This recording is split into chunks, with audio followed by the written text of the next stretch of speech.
Veut-on dire que l'être humain est capable de faire n'importe quoi pour arriver là où d'autres ont échoué? L'importance qu'il donne au résultat le pousse-t-il à faire n'importe quoi? Cette quête constante de se dépasser lui-même est-elle en train de transformer le sport? Les Jeux Olympiques rassemblent des sportifs venant du monde entier qui viennent révéler aux yeux de tous leur formidable potentiel.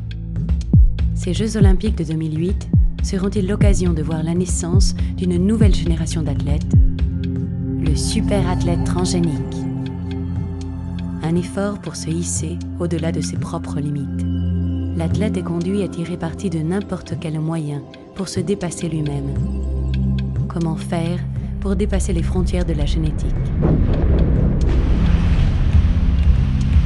Les thérapies transgéniques pourraient apporter aux athlètes de nombreux bénéfices s'ils souhaitaient améliorer leurs résultats.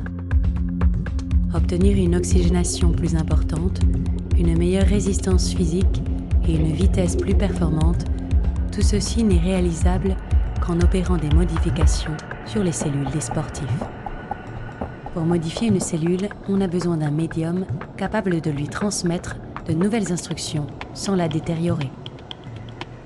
Voici un virus génétiquement modifié. Il renferme des informations qui peuvent produire des améliorations visant à une plus grande performance de l'athlète. Sa mission consiste à introduire les nouvelles instructions dans les cellules.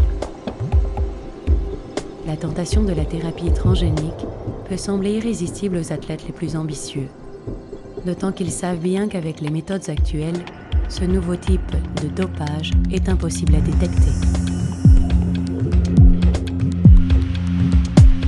Dès qu'elles se trouvent infectées par le renseignement du virus, les cellules commencent à fabriquer des doses supplémentaires de globules rouges qui contribueront à augmenter la résistance physique et l'énergie de l'athlète.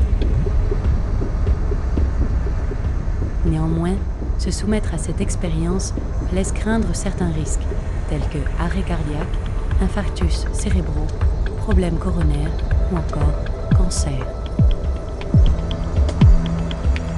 À partir des nouvelles instructions données par le virus, les cellules pourraient aussi fabriquer des muscles plus forts et plus flexibles, voire des os plus résistants, ce qui engendrerait des superathlètes. Dans cette course effrénée vers la gloire, qu'en est-il de l'esprit sportif? En aurait-on oublié ses plus nobles valeurs?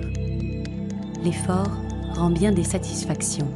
Gagner est plus que respectable, mais à n'importe quel prix.